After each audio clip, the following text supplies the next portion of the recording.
প্রিয় মুরব্বীবর্গ, মঞ্চে উপস্থিত জাতীয় নেতৃবৃন্দ,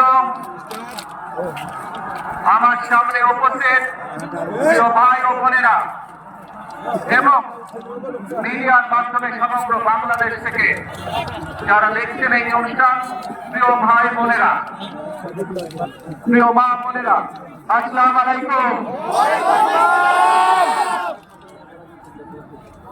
প্রিয় ভাই বোনেরা, আজ প্রথমেই আমি রব্বুল আলামিনের দরবারে হাজারো লক্ষ কোটি শুকরিয়া জানাতে চাই। রব্বুল আলামিনের অশেষ রহমতে আজ আমি আমার প্রিয় মাতৃভূমিতে ফিরে আসতে পেরেছি আপনাদের দোয়ায়। আপনাদের মাঝে প্রিয় ভাই বোনেরা, আমাদের এই প্রিয় মাতৃভূমি 1971 সালে শহীদের রক্তের বিনিময়ে অর্জিত হয়েছিল। সেই একইভাবে 75-এ আবার 7ই নভেম্বর আধিপত্যবাদীদের হাত থেকে রক্ষার জন্য সিপাহী জনতার বিপ্লবের মাধ্যমে আধিপত্যবাদের হাত থেকে দেশকে রক্ষা করা হয়েছিল। একইভাবে পরবর্তীতে 90 স্বৈরাচারের বিরুদ্ধে এদেশের জনগণ, এদেশের খেটে খাওয়া মানুষ তাদের গণতান্ত্রিক অধিকারকে ছিনিয়ে এনেছিল। কিন্তু তারপরেও ষড়যন্ত্রকারীদের ষড়যন্ত্রের ফাঁদে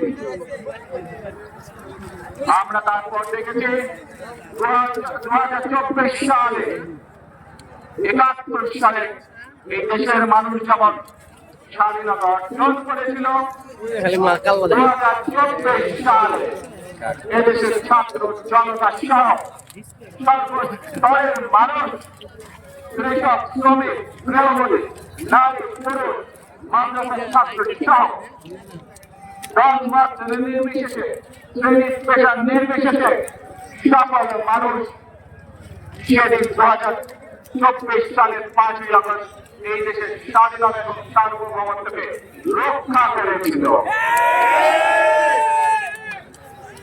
ভাই বোনেরা, আজ বাংলাদেশের মানুষ কথা বলার অধিকার ফিরে পেতে চায়, তারা তাদের গণতান্ত্রিক অধিকার ফিরে পেতে চায়। বাংলাদেশের মানুষ চায় তারা তাদের যোগ্যতা অনুযায়ী ন্যায্য অধিকার পাবে। প্রিয় ভাই বোনেরা, আজ আমাদের সময় এসেছে সকলে মিলে দেশ গড়া। এই দেশে যেমন পাহাড়ের মানুষ আছে, এই দেশে একইভাবে সমতলের মানুষ আছে। এই দেশে মুসলমান, বৌদ্ধ, খ্রিস্টান, হিন্দু সহ বিভিন্ন ধর্মের মানুষ বসবাস করে। আমরা চাই সকলে মিলে এমন একটি বাংলাদেশ গড়ে তুলব আমরা, যে বাংলাদেশের স্বপ্ন একজন মা দেখে, অর্থাৎ একটি নিরাপদ বাংলাদেশ আমরা গড়ে তুলতে চাই। এই বাংলাদেশে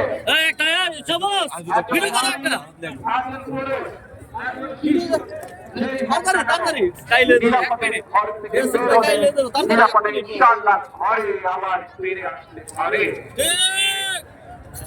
ভাই বোনেরা, এই দেশের জনসংখ্যার অর্ধেক নারী, 4 কোটিরও বেশি তরুণ প্রজন্মের সদস্য, 5 কোটির মতন শিশু, 40 লক্ষের মতন প্রতিবন্ধী মানুষ রয়েছে, কয়েক কোটি কৃষক শ্রমিক রয়েছে।